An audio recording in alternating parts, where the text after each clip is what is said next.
Let's just be honest. In our world, if you do something, you're going to be put to shame. I mean, social media exists in large part to shame people. Amen. Cancel culture, critical theory, the whole goal is to shame you. Shame you.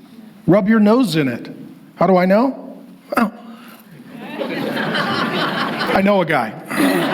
Okay, so I know a guy. And how many of us,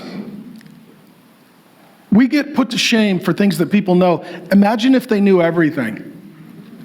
Imagine if your critics, your enemies, they knew not only what you did, but what you thought. Uh-oh.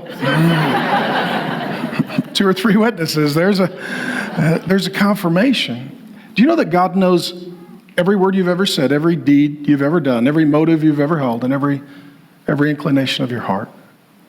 If there was anyone who could ultimately and utterly put us to shame, it would be God. And you know what? He says, if you trust in Jesus, you'll never be put to shame. I love that. Jesus not only died for your sin, he died for your shame.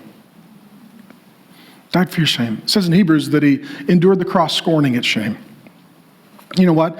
That means that in a world where people are shaming one another, and what's so weird in our world, they want to make you ashamed of Jesus.